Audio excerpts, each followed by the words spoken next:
Obrigada, gente. Bom, então, assim, com a leitura do Evangelho, né, sempre parece que é combinado, né? Então, os olhos fechados, né? Então, vocês já vão entender, a gente vai começar a conversar um pouquinho. E hoje eu quero compartilhar com vocês a história de uma pessoa, né, que passou, não está mais nesse plano, mas viveu aqui, foi exemplo, e eu acho bem interessante, né? E essa pessoa viveu, ele é um yogi, viveu como um monge, né? E aí a leitura dos olhos fechados, né? Aquela vida de meditação, enfim. E ele traz uns ensinamentos bem bonitos. Então, vou contar um pouquinho da história dele para vocês. Depois a gente vai fazendo algumas reflexões. Essa pessoa, esse ser iluminado, quando ele se tornou um yogi, ele passou a se chamar Paramahansa Yogananda. Talvez alguns de vocês já tenham ouvido falar. Ele fundou uma sociedade, né, que ensina o Kriya Yoga, que Kriya quer dizer purificação. Inclusive, tem sedes espalhadas pelo mundo, a Self-Realization Fellowship de Irmandade, de união. E ele nasceu na Índia em 1893. O nome dele de batismo era Mukunda Lal Ghosh. Essa família, ele nasceu numa família rica, com boas posses. O pai dele era um alto executivo da Estrada de Ferro, em Uttar Pradesh, que é também na Índia, né? E quando ele nasceu, diz que ele recebeu a visita de um outro guru, que era muito famoso na época pelos ensinamentos, pelos exemplos, e ele profetizou aquele bebê que estava nascendo, dizendo que ele seria um ser iluminado. E ele tinha outros irmãos e irmãs, né? E foi crescendo, né? E o pai dele era uma pessoa que era devota, mas ele era prático, né? Tinha que trabalhar, tinha que dar sustento para a família, né? Ele recebeu o lado maternal mais das irmãs mais velhas, porque a mãe dele, quando ele estava com a idade de 8 anos, ela ficou doente. E ele também teve um esclarecimento acerca disso, né? E assim ele foi vivendo. Mas ele sempre tinha a vontade, ele queria ir para os Himalaias. Então, desde cedo, desde novinho, ele não queria estudar, ele queria ir meditar nos Himalaias. Mas o pai dele queria que ele estudasse, né? Bom, e aí assim foi correndo a vida. Quando ele estava com a idade mais ou menos de 10, 11 anos, ele planejou uma fuga então para os Himalaias, já que o pai dele não queria deixar ele ir, né? Ele ia dar um jeito de ir.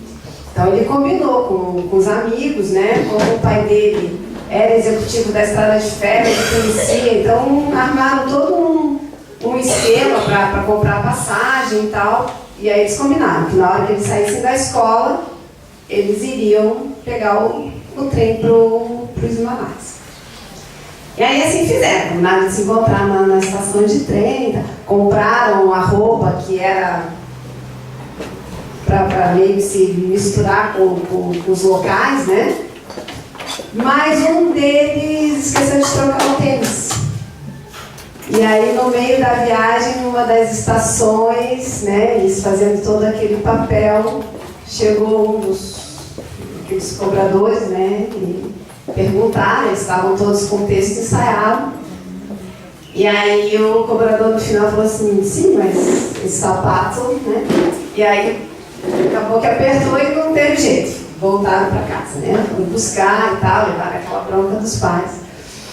E aí as irmãs dele também aí debochavam, às vezes, aquele bullying de criança, né? Que, normal. Enfim. E aí, ele sempre nessa busca, e aí tinha uma das irmãs que ficava pegando muito no pé dele. E aí um dia, ele disse para ela assim: olha, você está rindo de mim, você está debochando, amanhã você vai aparecer com uma queimadura na sua mão. E ele continuou a brincadeira dele, e ela seguiu. E no dia seguinte diz que ela acordou com a mão, né, com uma bolha no lugar que ele botou e falou que ia ter uma queimadura ali. E aí nisso a irmã mais velha repreendeu que ele não deveria fazer aquilo, né? A outra irmã ficou assustada, enfim, né? E aí isso já remete, aí agora vamos começar a linkar com algumas coisas que acontecem com a gente aqui, né? O que foi isso? Né? Foi feitiçaria, foi bruxaria, foi mágica? Não, foi simplesmente o poder da vontade. Ele desejou aquilo com tanta vontade, com tanta intensidade, e, por outro lado, a sugestão. Ou seja, não existe um caminho só de ida, né? A gente tem que ter a resposta. Então, assim, a irmã ficou impressionada com aquilo, ela captou aquela vontade, aquele desejo dele, aquela informação, né? E aquilo se materializou, né? Porque, como nós todos somos energia, aqui no plano material é uma energia mais condensada, ela vai se sutilizando nos nossos outros corpos, através dos estudos aqui na casa. Quem vem também consegue entender melhor, né? Mas, enfim, dando um exemplo bem prático, né? A água, né? A água, se eu colocar esse copo aqui dentro no congelador, vai virar gelo. Se a gente tirar do congelador, volta a ser água. Se eu derramar isso aqui numa chaleira e colocar o fogo embaixo, ela vai evaporar. Ela deixou de existir? Não, né? Tudo é a mesma essência, é a mesma molécula, só que o que acontece? São simplesmente estados diferentes, por conta da pressão, por conta do ambiente, por conta de uma outra série de fatores, né? Mas ela é a essência, né? E assim somos nós. Então, os nossos pensamentos, né, eles não estão guardados numa caixinha aqui dentro, né? Eles são ondas, né? Como se fosse uma anteninha de rádio, mesma coisa, o celular é uma caixinha, né? Mas o que faz a gente falar com o outro não é a caixinha, né? É a onda que ele transmite e o alcance que ele tem, né? Então, voltando para esse episódio específico, né? O que aconteceu? Ele emitiu e ela captou, né? Provavelmente, se ela não tivesse ficado impressionada com aquilo, nada teria acontecido. Provavelmente, se ele não tivesse falado, também não, né? Mas houve uma consonância de vontades. Por mais que ela não quisesse que aquilo acontecesse, ela deixou que aquilo acontecesse, né? E aí ele foi seguindo a vida, né? Sempre com alguns episódios e sempre querendo um guru, querendo estudar no mosteiro, procurar um monge, né? Até que ele é um yogin. O yogin no sânscrito, né, remete à palavra união, né, de juntar. Aqui, para nós, é uma prática, a gente não tem muito claro esse entendimento, muitas vezes, né? Mas a essência da palavra é união. E ele sempre querendo buscar e tentando provar para o pai dele que ele tinha nascido para aquilo, que ele não precisava ir para a escola normal, né? Ele queria muito, mas... E aí até que o que aconteceu? Ele conheceu, ele passou, na verdade, por vários mestres, né? Mas ele também tinha... Uma vez ele não idealizou, ele percebeu, né, o rosto de uma pessoa durante as meditações dele. E aí ele escutava uma voz que dizia, né, a voz interior dele, dizendo assim, a pessoa certa ainda vai chegar, né, mas ainda não está na hora. E ele queria acelerar esse processo, então ele queria conhecer, enfim. E aí ele foi estudando até que chegou no Sri Yukteswar, um nome meio estranho, mas é difícil para a nossa pronúncia, né? Mas escreve com Y, é Yukteswar. Que foi o mestre dele, mais para frente, que ele também, o início da vida dele, ele era um domador de tigre. E ele tinha uma vida, ele fazia as apresentações e o pai desse mestre ficava preocupado, né, com o filho, mas ele era forte, ele tinha preparo, e ele não dava muita bola, assim, ele ia fazendo cada vez para se provar mais. Até que teve um dia que pelo excesso de confiança, né, normalmente são quando as coisas acontecem, né, um excesso de confiança, a gente desliga, né? E aí ele quase morreu, né? E aí nesse ponto ele precisou se recuperar dos ferimentos, e aí ele começou a se voltar para ele, para se autoconhecer, e aí trilhou o caminho dele, né? Antes do Paramahansa Yogananda. E aí até que chegou o momento que eles se conheceram. E aí, na época ainda era Mukunda, né? Ele ainda não tinha trocado o nome, insistindo para aprender com ele, né? Mas aí é aquela história igual às vezes a gente vê em alguns filmes, né? Tem as provas, os testes, o mestre não aceita, né? Não adianta dizer, eu quero aprender e só. Mas, e o pai também não queria, até que chegaram num denominador comum. O pai do Mukunda concordou que ele fosse aprender com o mestre, né? Mas ainda não nos Himalaias. E aí primeira coisa que o mestre falou para ele, como estão as tuas notas? E ele já estava quase reprovando.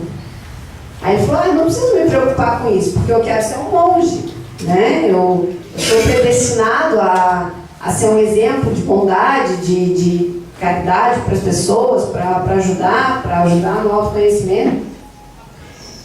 Ele falou, mas você precisa. Você não vai dar exemplo. Como é que você quer ser um exemplo se você não... O básico, que é a educação, você já não está dando esse exemplo. Mas as minhas notas, e aí estava apertada, era exame final, né? Ele assim, não, eu vou te ensinar, né? Então você vai ter a sua iniciação. Na verdade, era uma iniciação para a iniciação dele, né? Assim, uma preparação, na verdade. E aí ele falou, mas você precisa passar. Né? E aí o Mukunda pergunta, o que eu faço? Qual que é a técnica para passar? Você vai estudar. Né? E ele falou, mas como assim? O senhor não é iluminado? Com o poder da mente, você se transporta, né? Teve uma passagem, outra, porque a gente não consegue falar tudo. Que também ele estava num campo, ele viu esse mestre, né? Era muito longe, e aí depois o pai dele estava conversando com esse mesmo mestre em outro lugar, completamente diferente. Né? E aí ele disse, como? Ele falou, não, poder do pensamento, né? E aí ele disse, né? Ele falou assim, não, mas Tem que ter um jeito mais fácil, né? Porque se eu estou conectado com Deus, porque a questão do Mukunda, assim, ele queria o contato direto com o divino. Ele acreditava que era possível esse contato direto. Então, a busca dele, e ele tem vários livros escritos com esse tema, né? Era a busca da conexão com Deus. E aí ele dizia, não, mas né, tem que ter um jeito mais fácil de entrar na minha cabeça, né? Aí ele falou, não, se você não se ajudar, você não vai ser ajudado. Né? A conexão com o divino, o uso do poder da tua mente vai te ajudar. Mas você precisa dar as ferramentas para que ela te ajude. Então você vai estudar. E aí não teve jeito, ele foi estudar, o tempo era curto, né? E aí ele falou, mas mestre, é muito conteúdo, muita coisa, eu deixei muita coisa passar, né? Como é que eu vou fazer agora? E aí ele falou, você vai pegar teus livros e você vai abrir e vai estudar. Se você estudar com vontade, mesmo que você não estude todo o conteúdo, você confia que o conteúdo que vão te cobrar é o conteúdo que você estudou. Mas você precisa estudar. Né? E aí isso acaba remetendo a gente a quê? Né? Não adianta só o outro fazer pela gente. Ou também não adianta só a gente fazer pelo outro. Né? Às vezes a gente tem um filho, tem um irmão, tem um parente, tem um amigo, vê que aquela pessoa está batendo cabeça, está mal, tá. Aí você quer que ela prospere, quer que ela vá para frente, quer ajudar, né? Mas às vezes o movimento é só de ida, é só teu. Né? A pessoa não está pronta ainda para receber aquela ajuda ou aquela informação. Enfim, ela precisa passar algumas coisas para ela começar a valorizar e começar a se transformar também. Né? Eu não consigo trocar a chave dela, eu consigo trocar a minha. Então eu posso dar o exemplo, eu posso incentivar, mas precisa do outro movimento também. Não adianta só a gente fazer. Né? A gente está aqui na casa, a gente conhece o Evangelho, né? Faz o Evangelho no lar. A gente procura se melhorar. Mas não adianta eu fazer o Evangelho no meu lar, porque a minha irmã na casa dela não faz, eu faço na minha casa, querendo que a casa dela fique bem. Eu posso convidar para fazer comigo, eu posso ensiná-la a fazer, né? Mas eu fazer com intenção a ela, e ela não fazer porque um dia ela tem um jantar, outro dia ela tem que fazer a unha, enfim, né? E assim vai, não vai resolver. Nem o meu problema, nem o dela. Né? Então, esse movimento é importante, né? A gente procura ajuda, a gente busca ajuda, mas a gente precisa fazer a nossa parte também. Seja estudar, seja trabalhar, seja se conhecer, enfim. Mas a gente precisa ter forte essa intenção, né? Bom, aí ele continuou, passou na prova, né? E aí a caminhada dele foi no sentido, ele conseguiu a busca dele, né? Depois foi para os Himalaias, enfim, ele teve a iluminação dele e realmente ele foi uma pessoa iluminada, né? Aí recebeu, eles trocam o nome, né? E aí o Paramahansa Yogananda, ele era chamado Sri Sri, que é um tratamento respeitoso também, né? Então ficou sendo conhecido por Paramahansa Yogananda. Se for procurar os títulos, os livros dele, sempre Paramahansa Yogananda. Enfim, ele conseguiu esse intuito, e aí esse mesmo mestre dele dizia para ele também assim: que a missão dele não era ficar na Índia. A missão dele era espalhar esse conhecimento no Ocidente. E aí ele começou a ficar assustado. Porque ele queria, mas ele não queria tanto. Né? Um desafio. Né? Até que numa das meditações também, ele viu 3 prédios. E aí ele soube que aqueles 3 prédios, na verdade ele viu esses 3 prédios e ele foi conversar com o mestre. Mestre, estava meditando e tal, apareceu essa imagem. O que isso significa? Ele falou assim, significa o que você vai fazer no Ocidente. Eu disse, mas não, confia, né, que as coisas vão acontecer. E aí, em 1920, ele foi para Boston, né, fundou a primeira sociedade, né, que é a Yoga Satsanga Realization Fellowship. Tem uma na Califórnia, em Los Angeles. Aqui eu fiquei sabendo que, não sei se na Penha ou em Pissarras, eu conheço a Califórnia, não conheço aqui, né? Que vergonha, assim, os padrões que a gente tem, mas enfim. Pissarras. É Pissarras, né?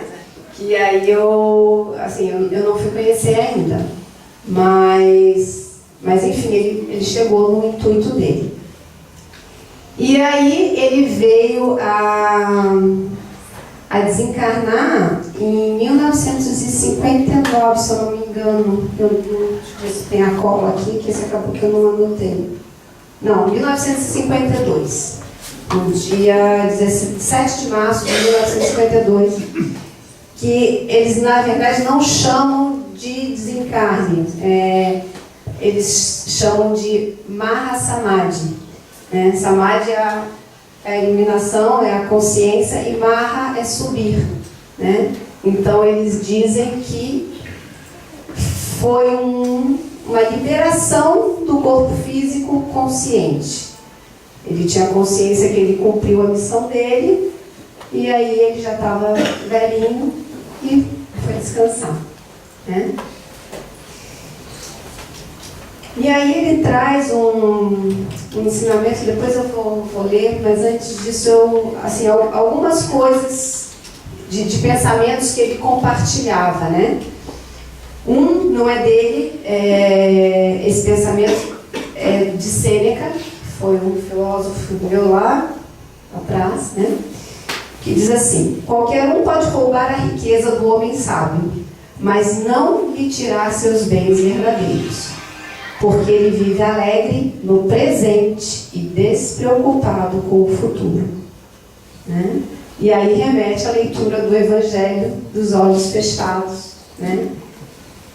Que como é que a gente vai aprender a viver no presente? Né?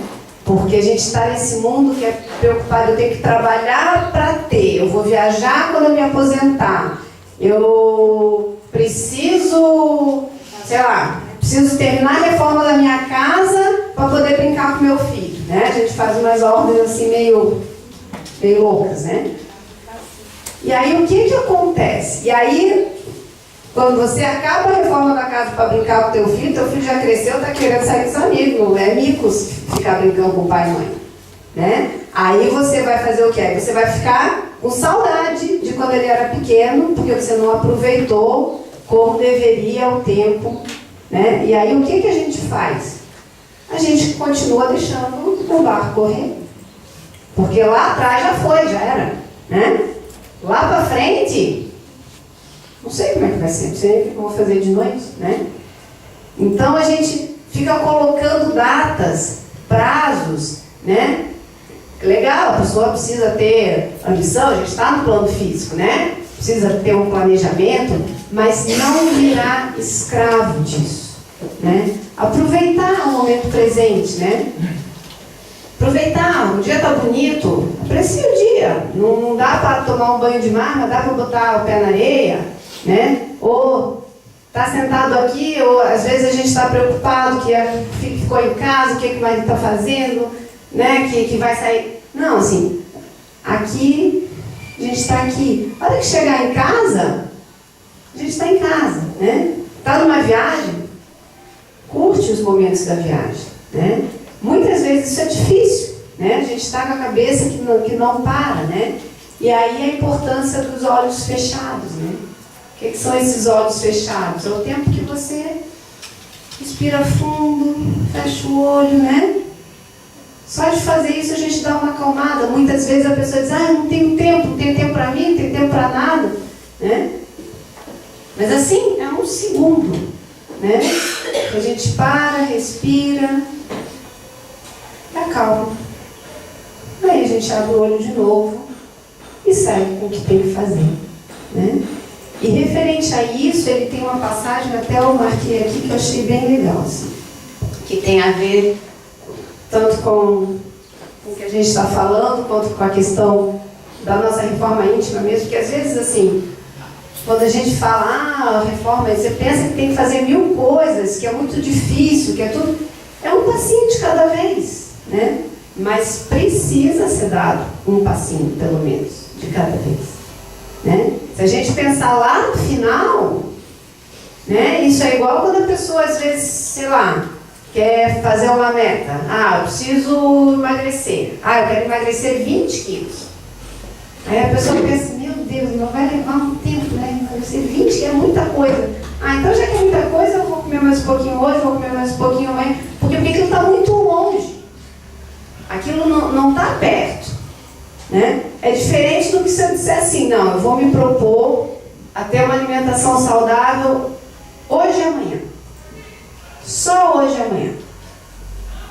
E aí, depois de amanhã, você se propõe a mudar mais um outro hábito, hoje e amanhã, né? Ou se você vai emagrecer, até sábado eu vou emagrecer meio quilo, né? Ou eu preciso fazer uma caminhada, né? Não te imagina caminhando 10 quilômetros, né? Não, hoje eu vou dar uma volta no quarteirão. Hoje eu vou parar o carro, em vez de parar na porta do meu trabalho, vou parar 2 quadras antes, né? Eu só tenho 10 minutos. Anda 10 minutos. Não precisa que eu não consigo 1 hora. Anda 10 minutos. É melhor do que nada.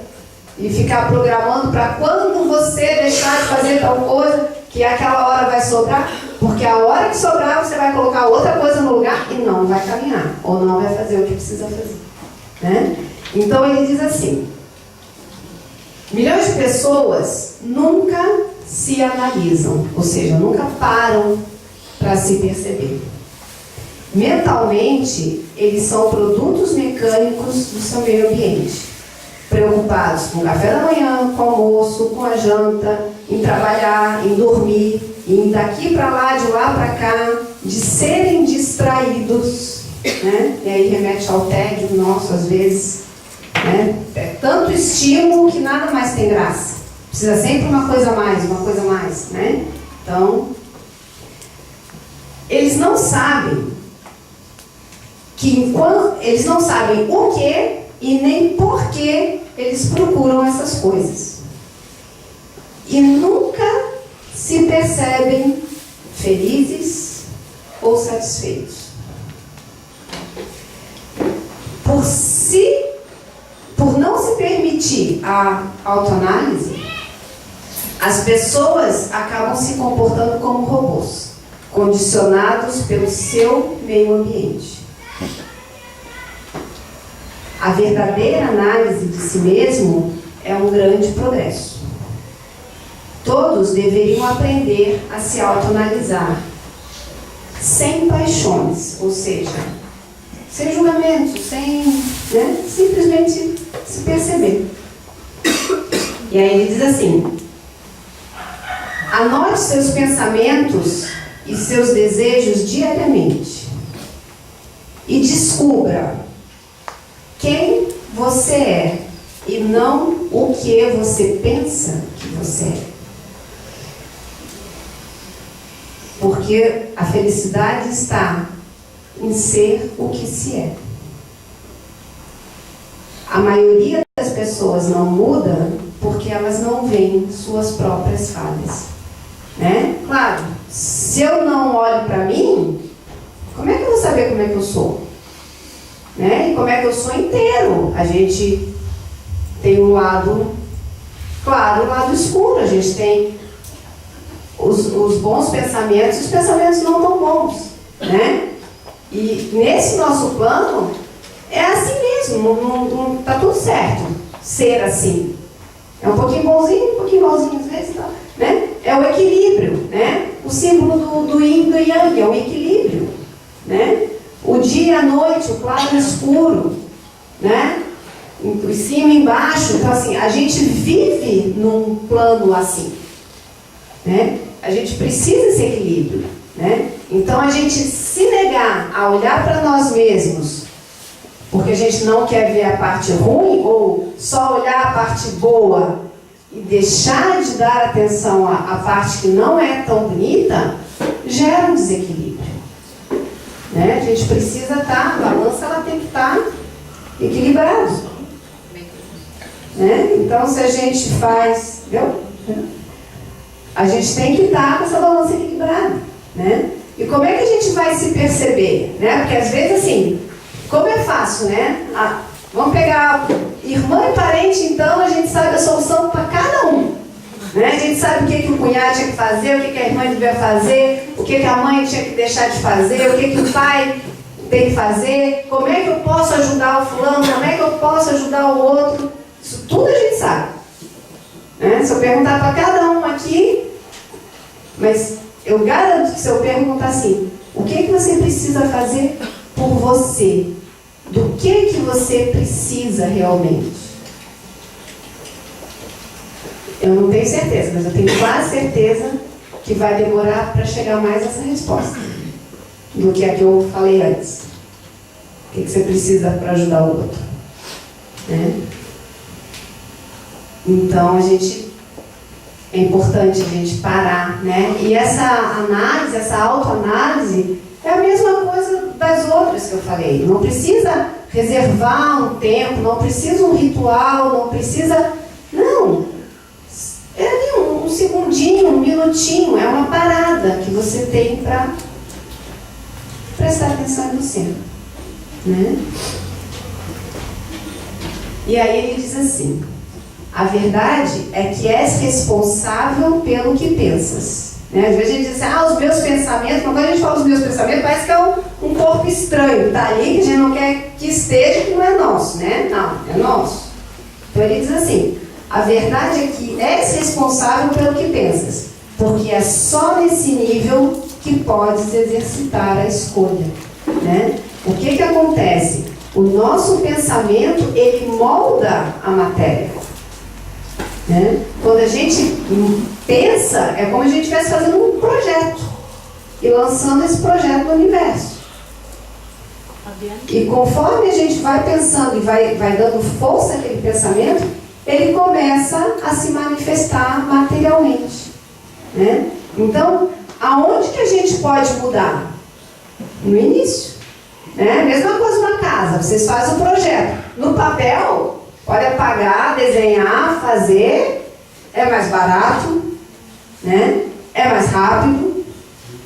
Agora, constrói a casa mais ou menos só para ficar com pressa de ver ela pronta, e aí vai morar lá dentro, para ver se não vai querer mudar, quebrar a parede, fazer... O transtorno, o movimento é muito maior.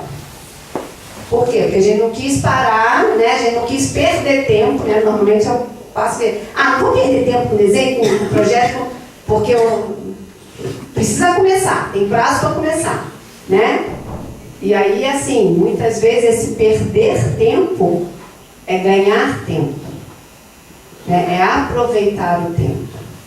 Mas porque, mesmo, voltamos na fala do Paramahansa, né? A gente está tão habituado a esse comportamento de série que a gente não para pensar nisso, né? E aí, ainda voltando a essa questão da gente se olhar, depois no finalzinho a gente vai dar uma paradinha. Eu também queria só mencionar, eu não sei nem se tem disponível ainda para ver, tá? Porque assim, é um filme muito antigo. Muito antigo, tipo assim, que eu vi criança, e quando eu vi criança já era um filme velho, né? Mas é um filme, se eu não me engano, é com a Shirley Temple, que é uma artista, né? Que já deve ter vindo mais algumas encarnações de volta. E que chama O Pássaro Azul. Né? E eu lembro, assim, que de criança foi um filme que me impressionou muito. E até hoje a imagem desse filme é recorrente.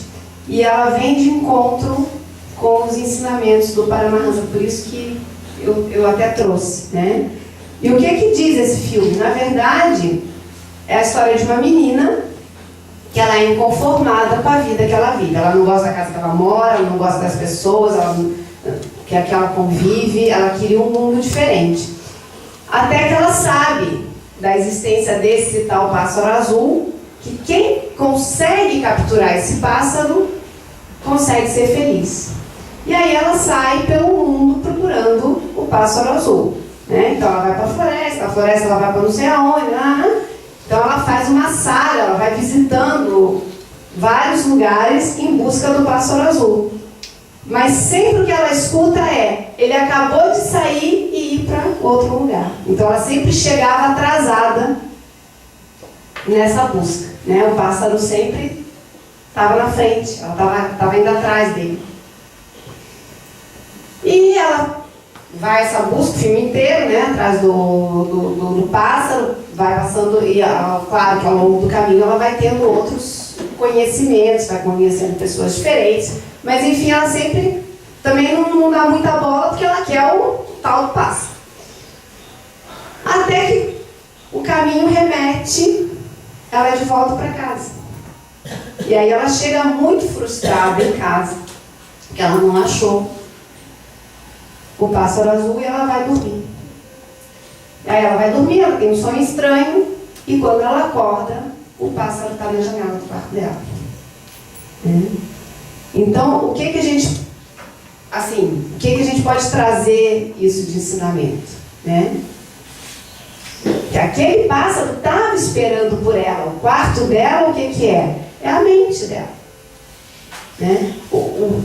Estava sempre lá, mas ela estava tão preocupada com outras coisas que ela não enxergava.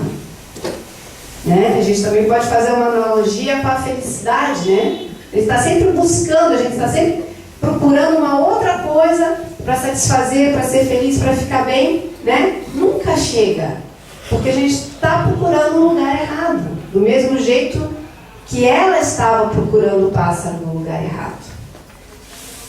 Né?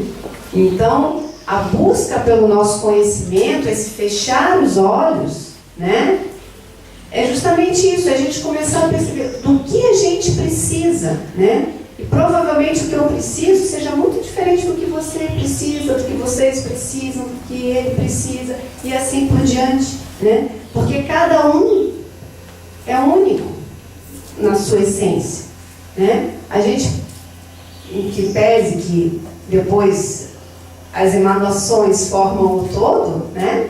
Mas a gente está nesse planeta como um ser, cada um com as suas qualidades, cada um com as suas peculiaridades, cada um com seus desejos, cada um com as suas necessidades.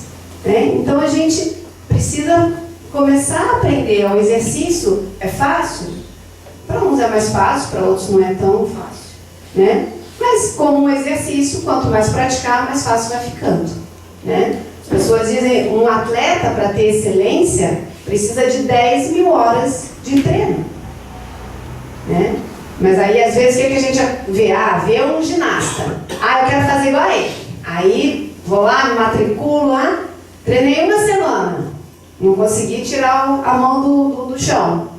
Não, muito difícil. Isso não é para mim, vou procurar outra coisa. Né? 10 mil horas de treino. Então a mesma coisa com o nosso autoconhecimento. Né? Não adianta assim, hoje eu vou virar autoconhecimento, vou meditar. Aprendi, né? Estou pensando aqui, tem que pagar a conta, tem que... Né? Não é para mim. Não consigo, não consigo. Né?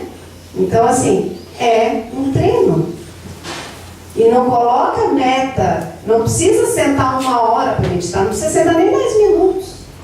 Se lembrar de todo dia, na hora que acorda, na hora que vai deitar, fechar o olho ali, respire quando estiver confortável.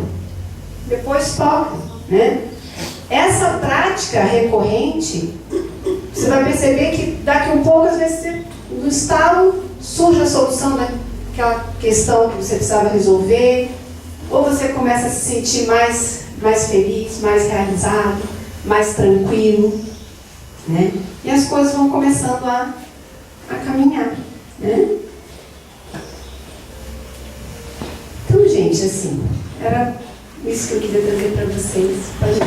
Agora você me fez remeter a minha mãe, que ela passou a vida inteira falando do pássaro azul, que até me emocionada quando você falou. Eu não sabia, pelas suas palavras, a interpretação desse pássaro azul, que ela nunca deu a interpretação. Ela só dizia assim, o filme mais lindo que eu vi na minha vida foi o Pássaro Azul. É bonito, assim, se procurar deve ter. Não, interessante. É um filme bem antigo, assim. Tá bom, valeu.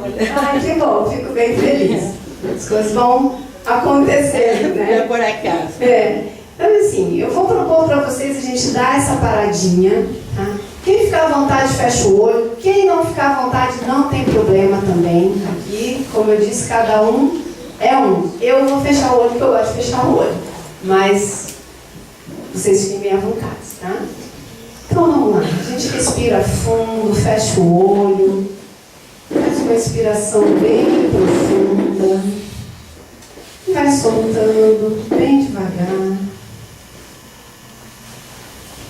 Inspira mais uma vez e solta.